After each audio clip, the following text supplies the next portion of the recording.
Locating the Philippines is a simple task. Locating the Filipino is not. Even before Western influence and colonial rule, the archipelago was inhabited by different polities and was a meeting point of ancient Asian cultures and trade.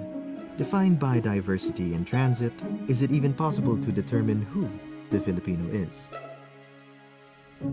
This is a reproduction of the famed map illustrated by the Jesuit father and cartographer Pedro Murillo Velarde.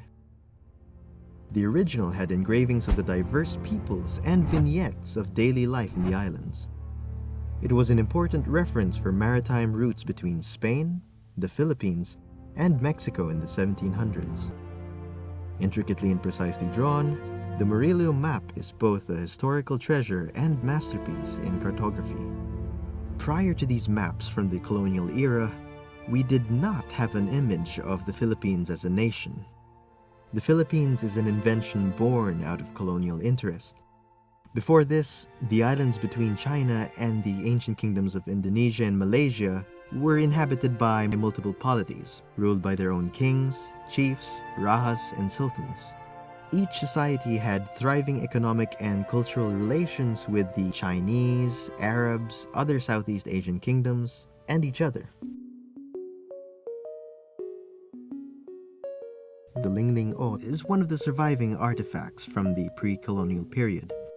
It is an omega-shaped adornment usually worn as earrings, symbolizing fertility and femininity. It is a symbol commonly found among the peoples in northern Luzon, namely the Ifugao, Bontoc, and Kalinga of the Cordilleras, and the Kadang of the Cagayan River Valley. Archaeologists trace the earliest production of the Ling Ling-o, dating its production to as early as the Metal Age. However, this piece in our collection, being in gold, could indicate it was produced around the 10th to 13th century, a much more progressive era. This humble and common adornment could be evidence of one of the theories about where Filipinos originally came from. The Austronesian migrations theory explains how Filipinos, other Southeast Asians, and Pacific Islanders could be traced from a group of people originally from mainland China. This theory also reveals one important thing. Our ancestry is inextricably linked to the sea. The Austronesians settled in one of the 7,107 islands in the south of China and became the early Filipinos. They were expert sea navigators who explored territories from up north to Manila and down south to Zamboanga. Indigenous Muslim peoples like the Maranao and the Bajau inhabited lands close to lakes and seas.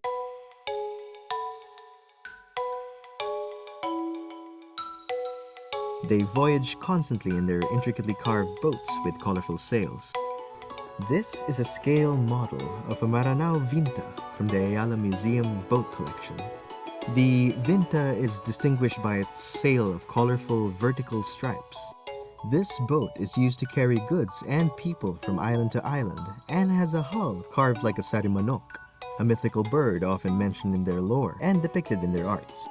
It is larger than a Bajau Vinta, which is not usually used as a houseboat.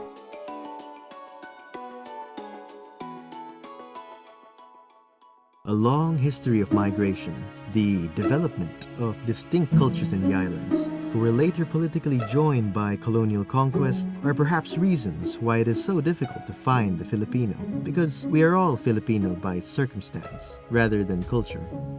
What can we do to move forward as a nation in spite of our cultural differences? Indeed, the search for the Filipino continues.